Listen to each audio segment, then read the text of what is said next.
My husband and I went to Gibbs Gardens not too long ago, and I took many, many pictures. It's just a beautiful place. It's northwest of Atlanta. Right now, I would tell you the wrong place. I'll try to post it on the video where it is. It's a privately owned garden that's open probably from March to November each year, and you pay to go in and see the beauty of it all. So today I'm going to do a scene that is, I'm going to try to simplify it because there's so much going on in that garden in each photograph, and you'll be able to see that by the photos that I include in here. There's a lot going on. So I either need to simplify a scene in the distance, or I need to zoom in and focus on an individual flower or plant. So I just decided to kind of get a gist of what it looked like, what everything looked like from a distance. I have my freezer paper wrapped around this other sheet. I have my 2 palettes that I use most of the time with a magnet, a index card for color testing, and a paper towel to clean my brush. I'm using my old phone to be able to see the image because I do not have it printed. All right, I have my old phone with the photo from Google pulled up. What's cool about my new phone is I could remove the people in the background. I don't have that saved to this one, but that's okay. I just realized I have a little yellow streak through there. Oops, didn't mean to do that. I'm going to start with this glow of yellow in the back between the trees and in the background. So I have yellow on my brush. I'm going to pick up a little bit of the green that was already on my palette. I don't want this excessively wet, but just enough to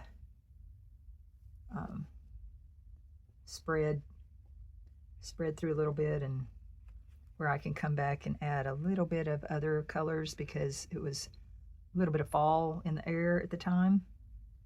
A lot of the trees were past their prime, but it was still a beautiful fall day. All right, this back here is just a blur of stuff. So here's kind of a purple. There's kind of a purple tree here. I'm just gonna put that in the background. Just let it kind of meld together. Not worry too much about exactly what it is.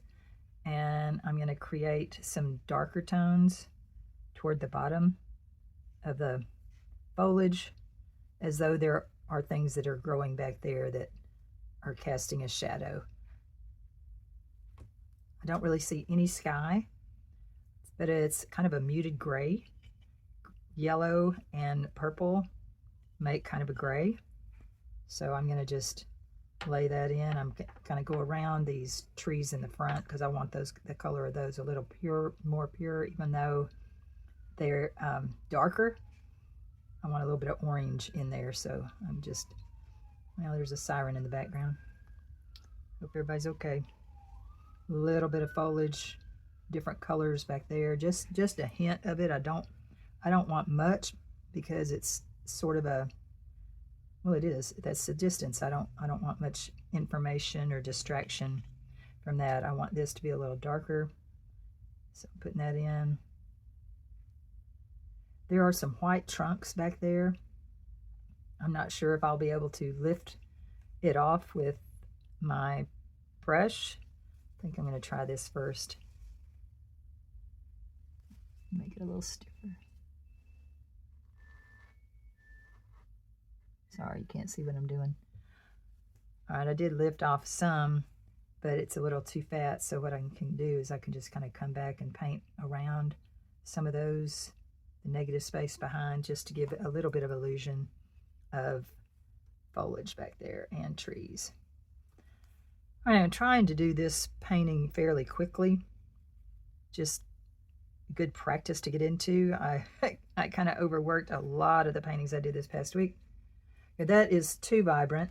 I want this white washed out kind of color, and I have a little bit of white gouache, and I'm going to put that in with the paint and try to lay in where that is. Oh, it's a little dark back in the back. I don't mind it dark because kind of shadows are cast. That I'm going to lay, I'm gonna lay my brush on its side and just try to very lightly get the dry brush effect you can get when you're dealing with a, this is cold press watercolor paper. And do you see how mottled that is? I just kind of love that. And this is, I'm just going to kind of do the same thing in with these random floral grass, almost like monkey grass. I don't know exactly what it is. But I'm just looking for some lights. And there's a little more grass back here. While I have that mixed on my brush, I'll go ahead and lay that in. And I can come back and make that darker. I'm going to bring a little bit across the path. All right, the path looks very pale yellow except for the shadows. So I already have that yellow.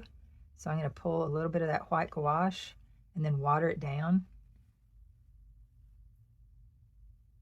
It's kind of a dirty color. Watercolor dries lighter.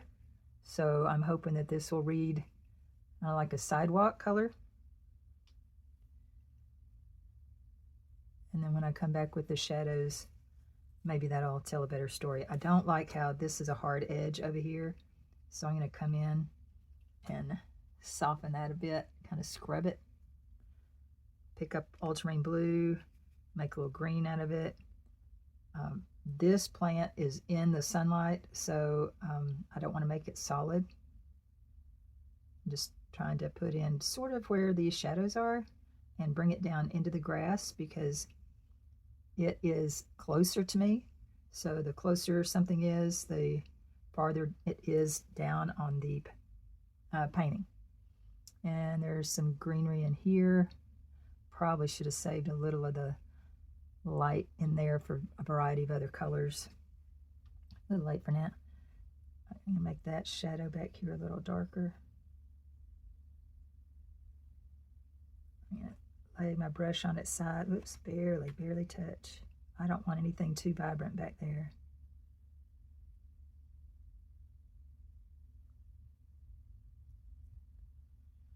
Okay, this plant over here is pretty green.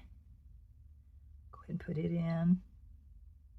Just kind of looking around where the green is. That's this color.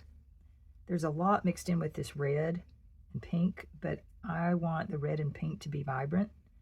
And if I put in green first, because that's an opposite, it's going to neutralize it. So I'm making some shadows up under there. Need to make some of this a little darker because that's kind of a mauve color back there. When I put the green over it, it kind of acts, well, they're somewhat, they are somewhat complementary. Red and green. Mauve is part of the red family. So, all right. I'm going to find some vibrant colors. This is, it's one of my favorite. I love this one. It's just really bright. And so I can, now that's really dark right now. So it's like, do I want to make that lighter by, spreading it out some? And then just come back as it dries and pop in some darks. I'll tell you what kind of flower this is, but I would get it wrong. I'm so bad at floral names. Now I'm going to go to the other red, which is more red-orange. I'm not worried about the green right now. I'm going to come back and fill that in a little bit. But there's a lot of red in clusters. Notice it's not solid. Oops.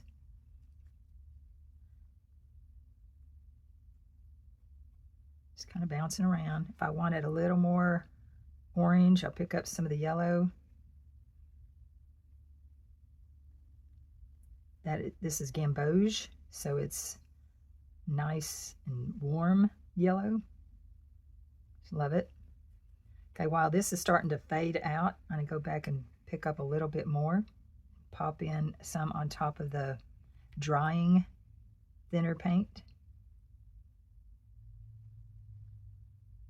If I wanted all that edge to be soft, I could have wet the paper first, but because that's up close, I'm trying to still get the feel of clusters of flowers without it all being blurred. I could blur it, and that would be okay, but I'm just trying it this way this time to see how it does. All right, There's a little more red in through here. Doesn't have to be the same color or vibrancy. Then it gets darker green as you go in, whoops, in through here. And some of the dark is really dark. So I'm going to mix the ultramarine blue. That's pretty dark. I'm not going to worry about it blurring into the flowers because I'm okay if it does. I'm just trying to cover up the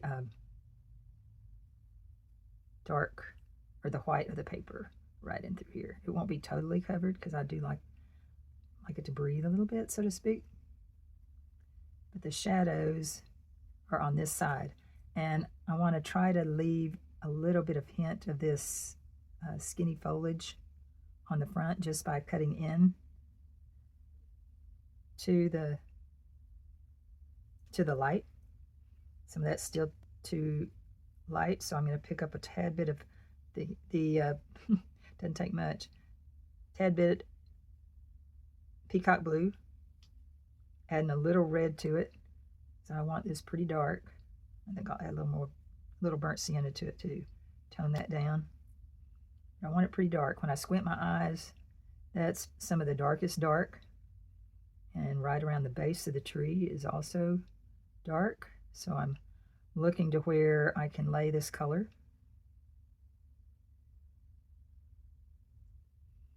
Things back here shouldn't be as dark as what's up front. Picking up a little purple to tone that down a little bit. Need a little more burnt sienna. Making a really dark.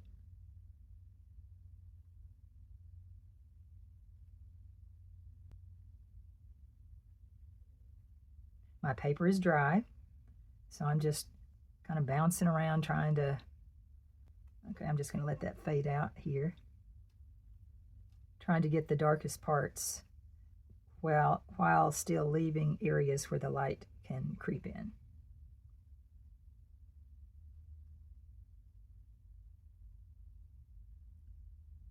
Okay, now I'm going to add a little bit of lighter green to that. Try to fill in some of this other part where the light might be hitting it, or it's just a different plant.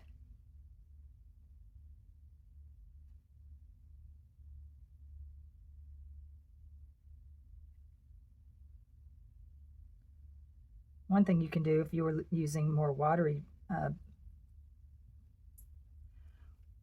paints, if you want to create texture, sometimes I turn my, well, I'll just do it. I don't know if it'll show up here. I scratch in where some of the foliage will be, and then when you fill it in with a darker color or a color, then it settles in the dark areas or the dented areas.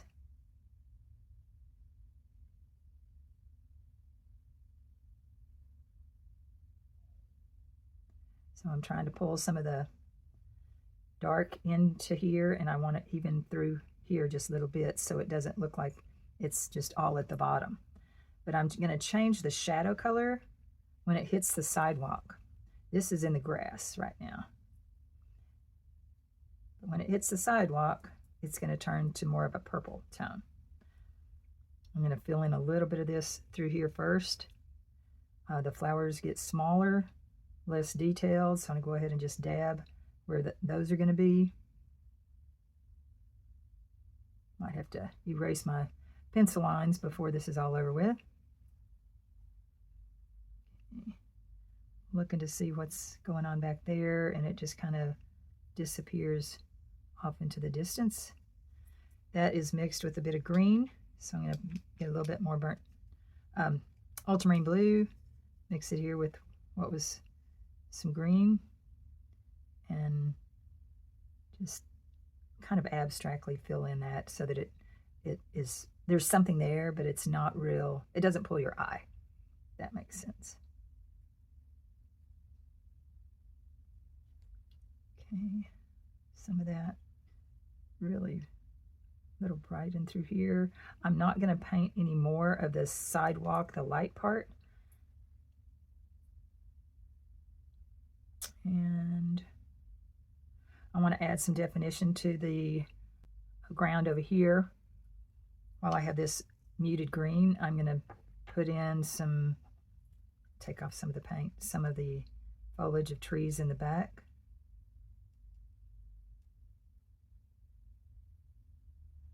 And I'm going to take some of this muted purple, it's kind of a dark purple, and I'm going to barely, hope you can see this, I'm going to barely touch my brush and create some trees back there. Make them different thicknesses, skip a little bit, create a little bit of directional strokes going a different way, angling. All this is behind those trees, so I think I look at that. And you can do the same thing over here. Trees in the distance are not as dark, and if you paint them lighter, it gives a feeling that they're further away. Now for the tree trunks that were in the light, or that were lighter, I'm going to pick up a little bit of this gouache and see if it's going to be heavy enough to come back. Nope, it's not. All right, I'll come back to that with the white pen later. I mean, I can put some streaks in there or trunks, but it really doesn't show up. What I want to do now is create this edge of the sidewalk, where the sidewalk meets the grass. And I'm gonna also paint the shadow of this tree in the grass. That's not dark enough.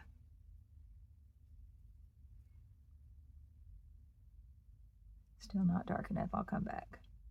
All right, but this is the shadow in the tree, and then it's gonna go, well, it might be dark enough because I didn't quite make it as dark. The other stuff is dark. So because the grass is already there, it's green, I can just paint over it, and some of the green shows through, because whatever shadows lay on, you want the shadow to be, it'll take on the characteristic of what it's on. So if I put it over this light color in the sidewalk, it's going to take that color. Now, one thing that I did like about the picture, the shadow leaned more toward blue, and I'm kind of losing that. I'm going to come back and make it bluer.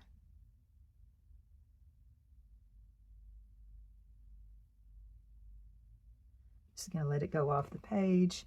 I'm going to create a little bit of edge here in the grass. There's some other shadows coming across the grass from other things, and they will be less in focus because they're further away. I'll lay this down.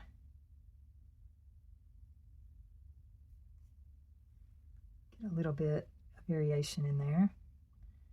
What's back here is in shade, so I'm going to shade the sidewalk there.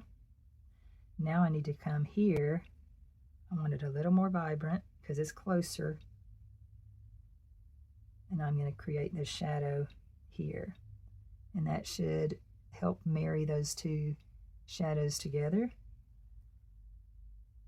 I need to create a little, I call it seating the tree. I don't know, it's like you want to give it, grounding the tree maybe is a better word for that. All right, I'm going to take burnt sienna. That's too watery. It's almost time to refill my burnt sienna. I'm going to pick up a little bit of that gray.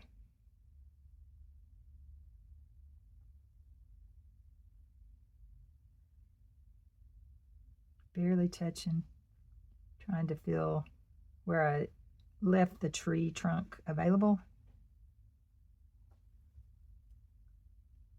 And I can fill in behind it a little bit with more foliage in a bit.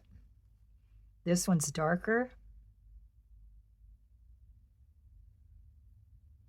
I want to create some lines in it. I picked up more of the the ultramarine blue to create some of those darker areas. Then I'm going to come back with the burnt sienna kind of on top. It's all these branches that were growing, side by side coming out. I think it's crepe myrtle trees that are all together in clusters. I'm squinting my eyes to see the darkest darks. The darkest darks are in here and in this tree trunk. So I want to make sure that I hit it really nice and dark with that blue and kind of give it some textural strokes there. Wipe my brush off, come back and get the burnt sienna. Got a little wide with that, but that's okay.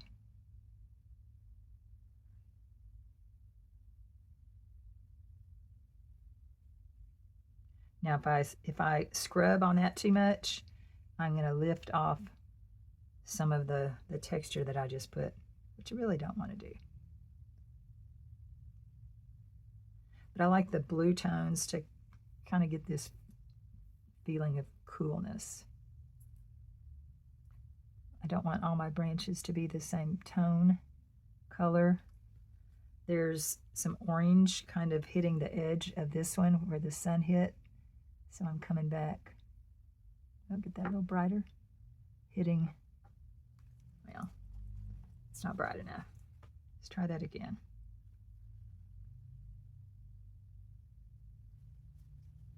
Okay. And there are some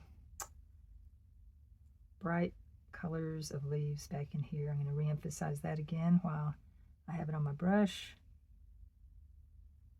Gives it more of a autumn feel. This is where I probably should have taped off the top and made it a more even edge, because I don't like how some of the paint's higher up than the other, like the branch. I guess I could wet that, and it's not that big a deal. Yeah, I like that better. Okay, so lift off a little bit of that.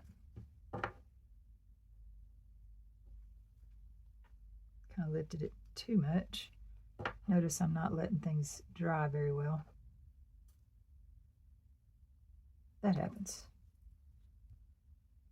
Okay, see if I can do anything else with that shadow. I feel like I need to pull this one out just a little bit more.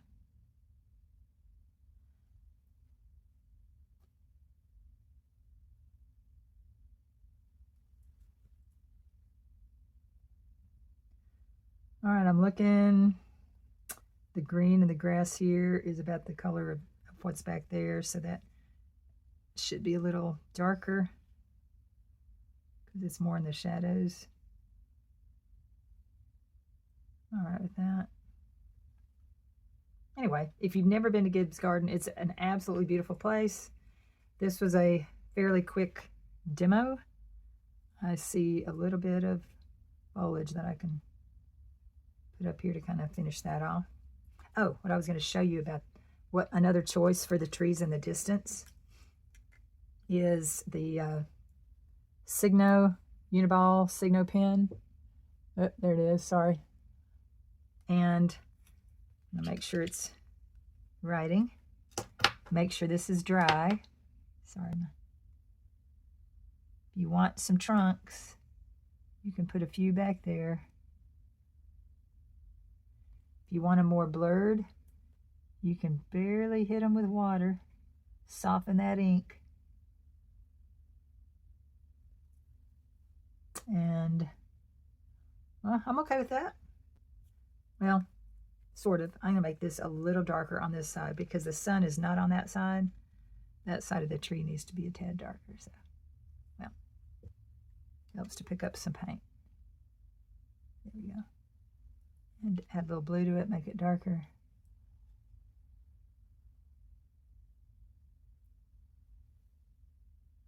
See how that lightened up quite a bit?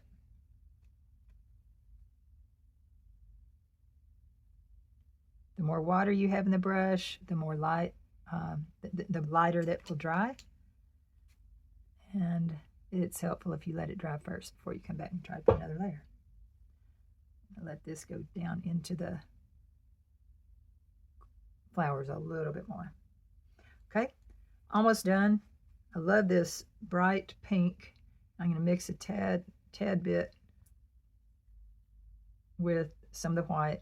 See if I can add a little more of that vibrant color in there.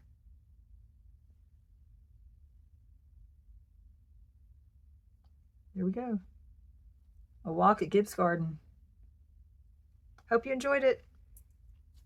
Go see it sometime. It's really a fun place to enjoy the day. I'll see you later.